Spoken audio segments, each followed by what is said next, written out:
ये कहानी उस लड़के की है जिसकी जिंदगी में एक ऐसा मोड़ आया कि सब कुछ बदल गया। सोचा न था कि बस का यह छोटा सा सफर उसकी तकदीर का सबसे बड़ा वाकया बन जाएगा। एक ऐसा वाकया जिसने उसकी रातों की नींद, दिल की धड़कन और आंखों का सुकून सब छीन लिया। वलीद छोटे से गांव का रहने वाला मामूली सा लड़का था। अपने गांव में कोई भी उसकी खूबसूरती का मुकाबला करने वाला नहीं था, मगर उसकी बदकिस्मती यह थी कि वह एक गरीब घराने में पैदा हुआ था। 7 बहनों का अकेला भाई था।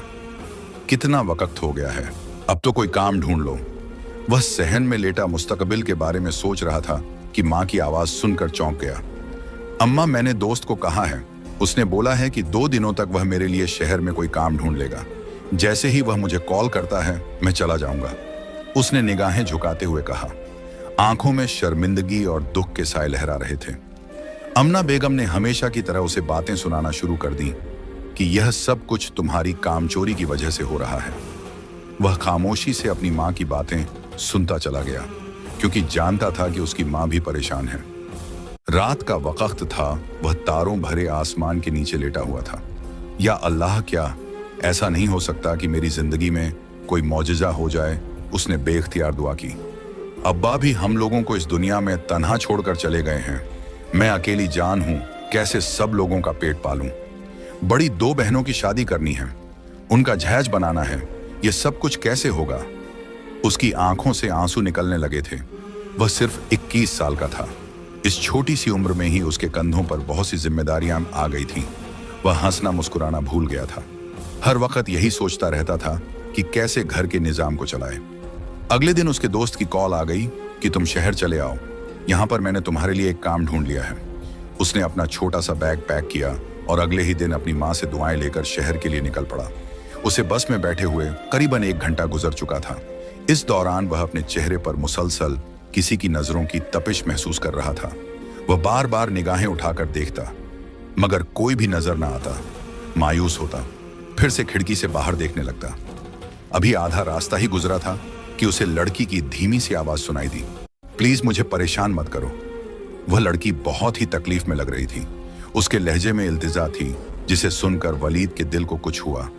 वह किसी से भी खौफजदा नहीं होता था और न ही घबराता था, बल्कि जालिम के सामने डट कर खड़ा हो जाता था। और यही उसकी सबसे बड़ी खूबी थी। निगाहें फेर कर देखा तो बराबर वाली सीट पर ही उस लड़की के साथ एक नौजवान लड़का आकर बैठा था। वह लड़की काफी परेशान नजर आ रही थी। यूं महसूस हो रहा था जैसे वह लड़का उसे तंग कर रहा हो। पहले उसने सोचा कि वह जाकर सवाल करे, लेकिन यह सोचकर चुप हो गया, कहीं ऐसा ना हो वह लड़का उसका रिश्तेदार हो। मजीद 5 मिनट ही गुजरे थे कि उसे फिर से अपने चेहरे पर उस लड़की की नजरों की तपिश महसूस होने लगी। उस लड़की की आंखों में इल्तिजा थी, उसकी भीगी हिरनी जैसी। पलकों ने वलीद को उसकी तरफ मुतवज्जह कर दिया, जबकि बराबर में बैठा हुआ वह मर्द अब उस लड़की के मजीद करीब खिसक गया था। उसने अपना हाथ उस लड़की के घुटने पर रखा हुआ था। लड़की के मुंह से बेइख्तियार निकला, प्लीज। उसने सिर्फ यह लफ्ज ही अदा किया था कि वलीद अपनी जगह पर उठ खड़ा हुआ। उसने उस मर्द को गिरेबान से पकड़ लिया और एक जोरदार मुक्का उसके चेहरे पर दे मारा। बस में हंगामा हो गया था। कंडक्टर ने जल्दी से बस रोकी। उसने वलीद को पीछे हटाने की कोशिश की, मगर वह बहुत गुस्से में था। तेरी हिम्मत भी कैसे हुई किसी बेसहारा और मासूम लड़की की तरफ गंदी नजर उठाकर देखने की जलील? इंसान, मैं तुझे जान से मार दूंगा। इससे पहले कि वह एक और मुक्का उसकी नाक पर मारता, उस आदमी ने अपनी जेब से पिस्टल निकाल लिया। लड़की अब वलीद के पीछे जाकर खड़ी हो गई थी। उसने वलीद के कंधे पर हाथ रखा। वलीद को लगा था जैसे उसमें किसी ने जान डाल दी हो। उसने इंतहाई फुर्ती का मुजाहिरा किया और उसके हाथ से पिस्टल गिरा दी। सबको अंदाजा हो गया था कि वह एक ठग इंसान है। कंडक्टर और दूसरे आदमी ने उसे पकड़ लिया और पुलिस को कॉल मिलाकर उसे पुलिस के हवाले कर दिया। उसी वक्त ही वलीद का मोबाइल बजने लगा। उसने देखा कि उसके शहरी दोस्त की ही कॉल आ रही थी। हाँ, क्या हुआ है? वलीद ने फिक्रमंदी से सवाल किया। यार, एक मसला हो गया है। तू बेशक शहर मत आ, बल्कि गांव में ही रुक, क्योंकि अब यहां पर तेरे लिए काम नहीं है। ये तुम क्या कह रहे हो? तुमने तो मुझे कहा था कि तुमने मेरे लिए काम तलाश कर लिया है। यार, मेरी उस आदमी से लड़ाई हो गई है। उस आदमी ने मुझे काम देने से मना कर दिया है। यहां पर आने का कोई भी फायदा नहीं है, उल्टा खर्चा ही होगा। कमरे का किराया भी बहुत ज्यादा है। कहां से पैसे पूरे करेगा, इसलिए मेरी मान और गांव में ही बैठकर इंतजार कर। अगले स्टॉप पर वह बस से नीचे उतर गया। वह इस बात से बिल्कुल अनजान था कि वह खूबसूरत दोशीजा उसके पीछे पीछे आ रही है। वह वापसी के लिए टिकट खरीदने लगा था जब उसे एक अनजानी सी निस्वानी आवाज सुनाई दी, मेरे लिए भी एक टिकट खरीद लो। उसने पीछे पलटकर देखा तो वहां पर वही लड़की खड़ी थी जिसकी उसने बस में मदद की थी। मेरे पास पैसे नहीं हैं, यह कहकर उसने अपने हाथों से सोने का कंगन उतारा और वलीद के हाथों में रखते हुए कहने लगी, ये तुम पैसों की जगह ले लो। वलीद को एकदम ही शर्मिंदगी हुई। वह उसे लौटाना चाहता था मगर लड़की ने लेने से इनकार कर दिया। आपको कहां जाना है? वलीद ने उससे सवाल किया। जहां पर तुम जा रहे हो। क्या मतलब है? मैं आपकी बात समझा नहीं। जहां पर तुम जा रहे हो मुझे भी अपने साथ लेकर चले जाओ। मैं तुमसे वादा करती हूं कि कभी भी तुम्हें परेशान नहीं करूंगी। मैं आपको अपने साथ लेकर नहीं जा सकता। आप मुझे बताइए कि आपका घर कहां पर है। मेरा कोई भी घर नहीं है। यह कहकर वह फूट फूट कर रोने लगी। मेरे अम्मा अब्बा का इंतकाल हो गया था। उसके बाद चचा ने मुझे अपने घर से निकाल दिया। फूफी ने मुझे अपने घर पर पनाह दी थी मगर उसने एक बूढ़े आदमी के साथ मेरा सौदा कर दिया था। जिस रात वह मुझे बेचने वाली थी उस रात मैं घर से भागकर यहां पर चली आई। मेरे पास बहुत सारा जेवर भी है। अगर तुम कहोगे तो वह जेवर मैं तुम्हारे हवाले कर दूंगी, लेकिन मुझ पर एक एहसान करो, मुझे किसी महफूज जगह पर पहुंचा दो। तुम मुझे अपने घर ले जाओ। वह बुरी तरह से बौखला गया। मैं आपको अपने घर कैसे लेकर जा सकता हूं? मेरी माँ और बहनें कभी भी यह सब कबूल नहीं करेंगी। मेरे घर के हालात पहले ही खराब हैं। उसने सोचा कि 8 लोगों को पालना पहले ही बहुत मुश्किल है। वह इस लड़की को कैसे अपने घर में रखेगा, और वहां पर इतनी जगह भी नहीं थी। कुछ लोग बिस्तर पर सोते थे जबकि कुछ लोग जमीन पर। उसकी बहनों ने अपनी बारी लगाई हुई थी। वह एक बार फिर से टिकट लेने लगा जबकि वह लड़की उसके जाने के बाद दोबारा से काउंटर पर गई। न जाने उसने उस आदमी को क्या बोला था। उसने खामोशी से टिकट फाड़कर उस लड़की के हवाले कर दिया। जब वह पलटी थी तो उसकी आंखें लाल अंगारा थीं और उसके लबों पर एक रहस्यमयी सी मुस्कान फैली हुई थी जो वहां पर मौजूद किसी भी शख्स ने नोट नहीं की थी। अगर कोई देख लेता तो यकीनन अंदाजा कर लेता कि वह कोई मामूली लड़की नहीं है बल्कि एक जिनजादी है। वलीद सीट पर आकर बैठ गया था और एक बार फिर से आंखें बंद कर ली थीं। दिल था कि दर्द से फटा जा रहा था। उसकी मां ने बहुत उम्मीदों से उसे घर से रुखसत किया था।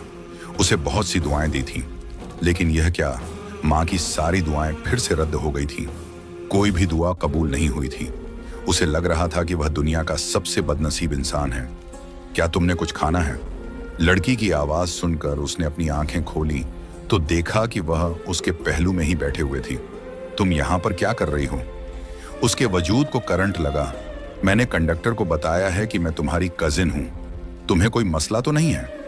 आखिर मुझसे चाहती क्या हो? देखो, मैं बस तुम्हारे साथ हो जाना चाहती हूँ। मैं वादा करती हूँ कि मैं तुम्हारे घर पर नहीं रहूंगी, लेकिन मुझे यहाँ से ले जाओ। यहाँ के लोग बहुत बुरे हैं।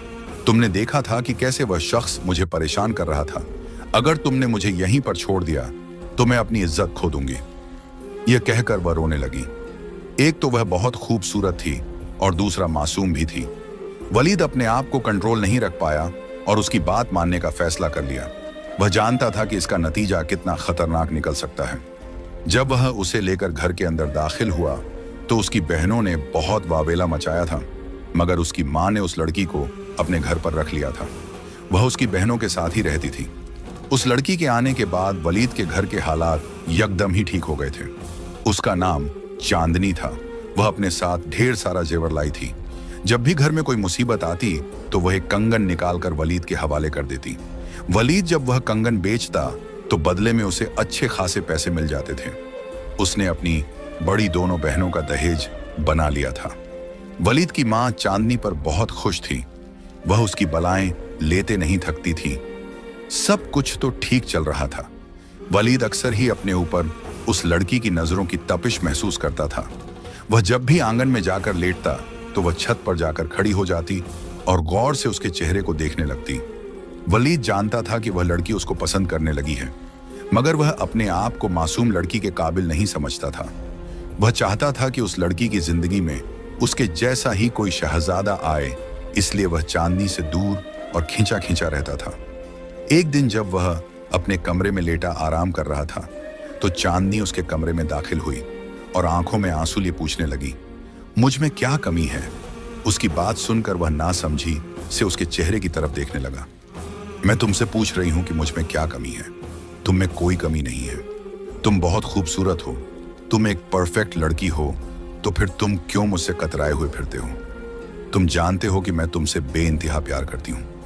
पहली नजर में तुम्हें देखा, तुम्हारी दीवानी हो गई और वादा किया था कि हमेशा तुम्हारे दर की बांदी बनकर रहूंगी। वलीद को तवक्को नहीं थी कि वह यूं एकदम से उससे मोहब्बत का इजहार कर बैठेगी। चंद लम्हों तक तो वह मबहूत उसके चेहरे को देखता रहा। तुम जानती हो कि मैं बहुत गरीब हूं। मैं तो 2 वक्त की रोटी का इंतजाम बड़ी मुश्किल से करता हूं। तुम्हें कैसे शहजादियों की तरह रखूंगा? मैं तुम्हारे काबिल नहीं हूं। वलीद, मैं जानती हूं कि तुम भी मुझसे मोहब्बत करते हो, तुम भी मुझे चाहते हो। मैंने तुम्हारी आंखों में अपने लिए पसंदीदगी देखी है। यह कहकर उसने वलीद का हाथ मजबूती से पकड़ लिया था।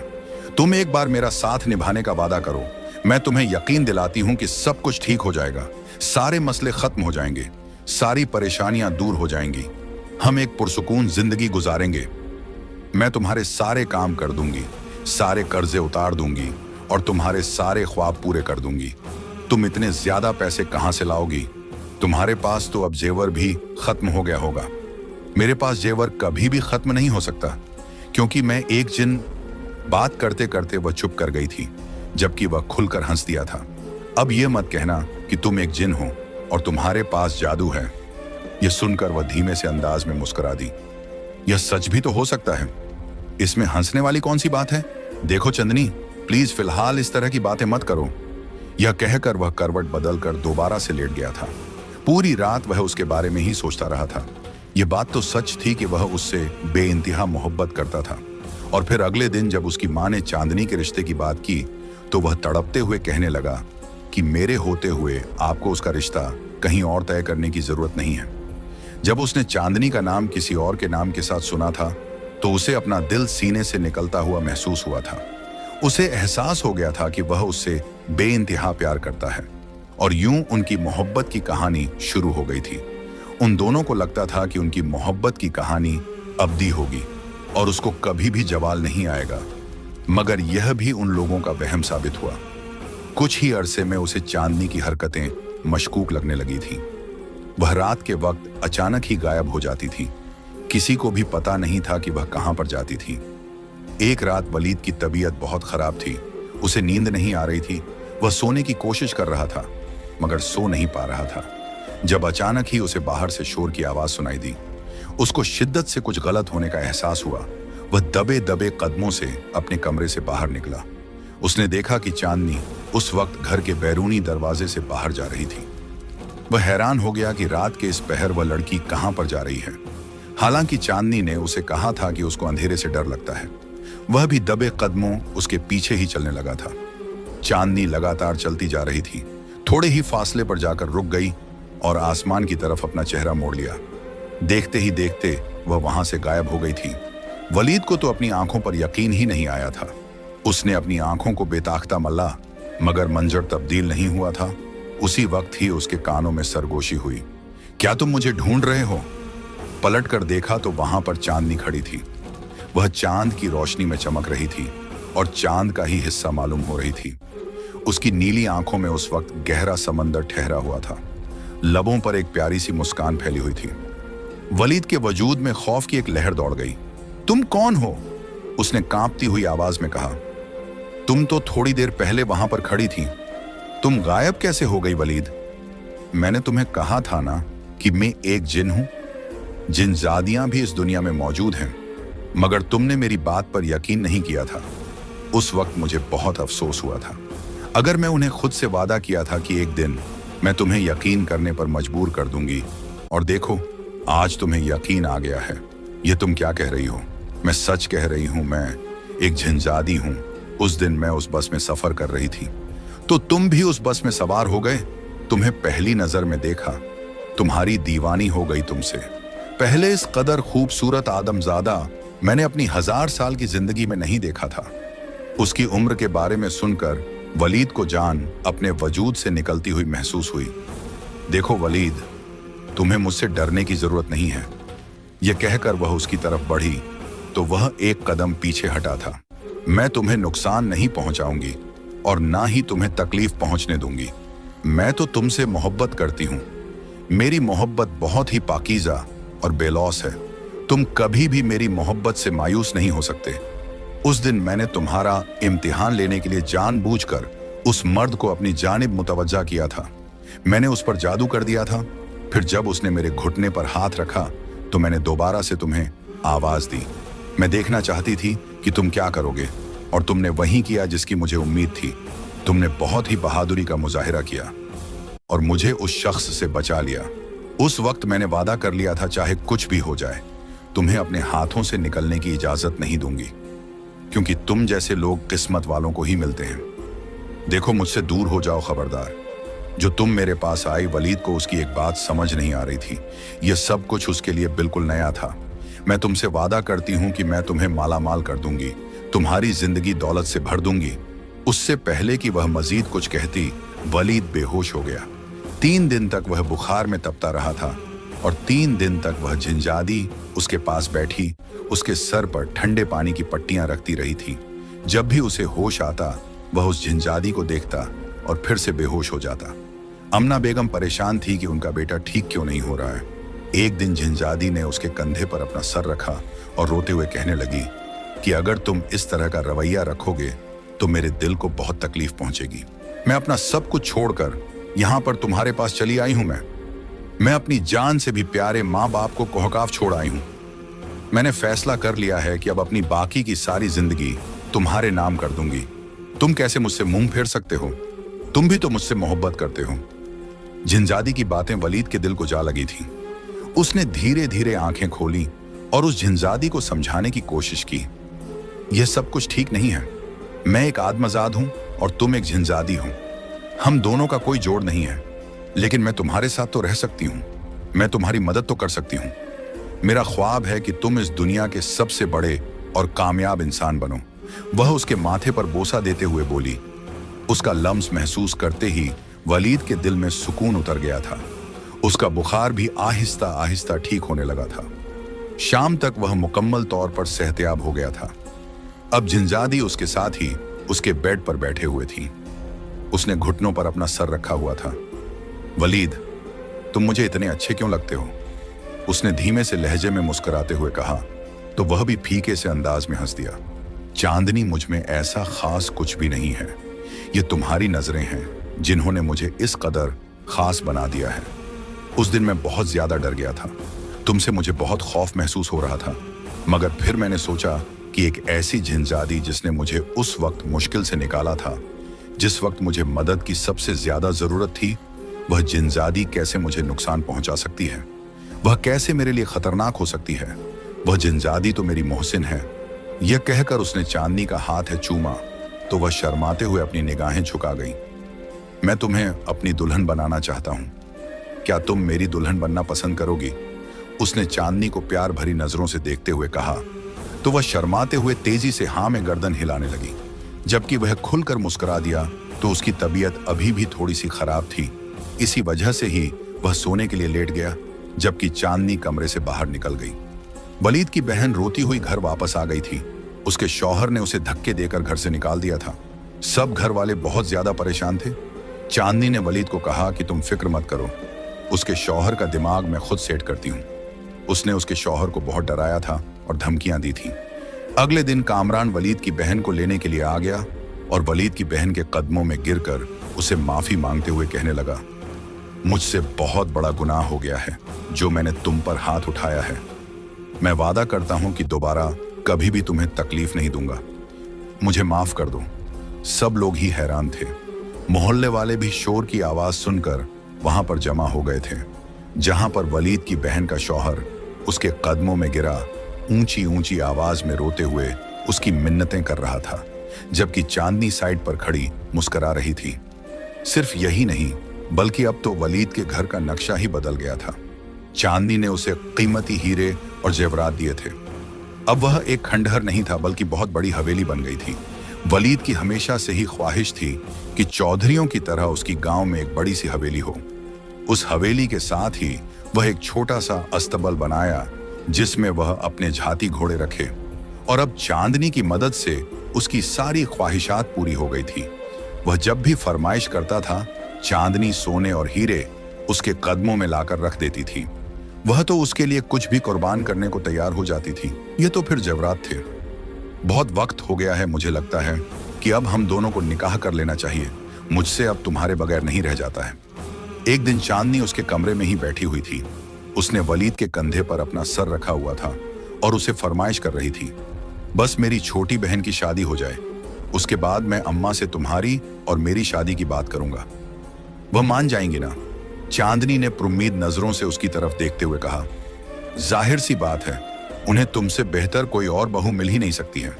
मगर एक चीज है जो मुझे थोड़ी सी परेशान कर रही है।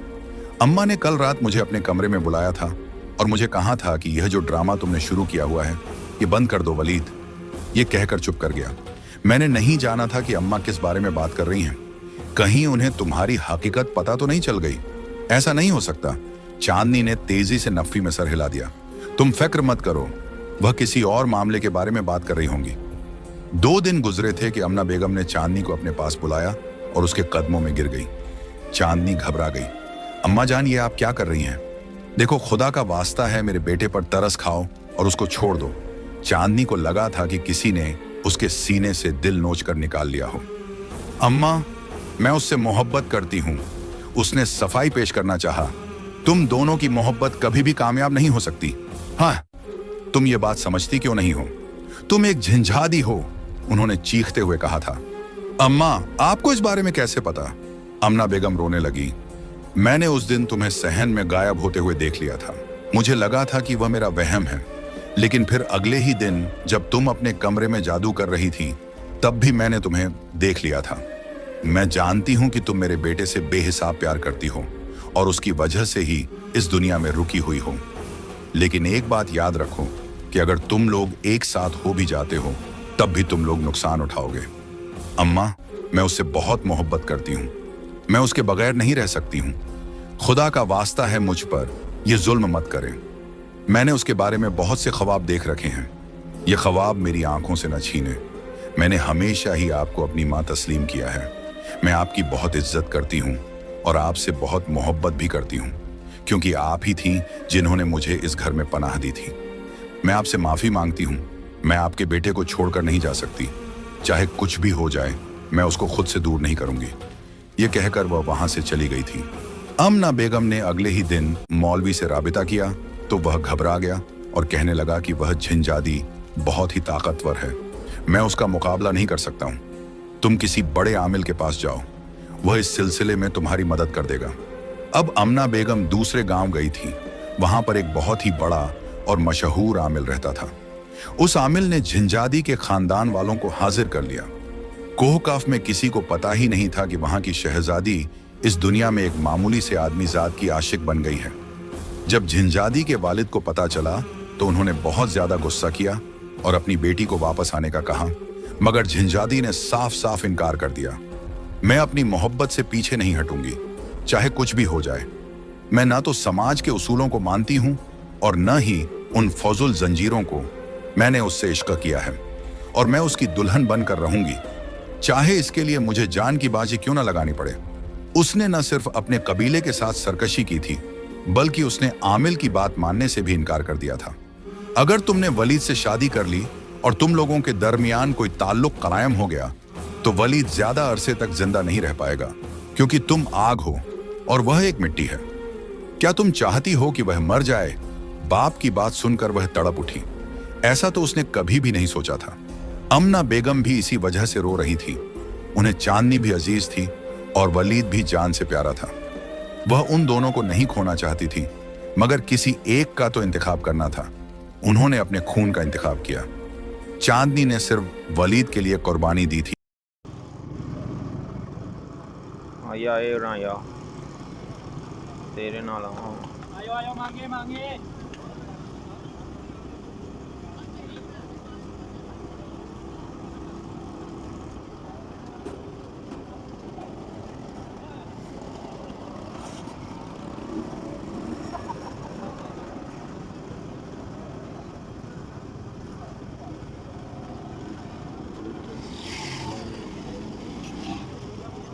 आया यार चलिए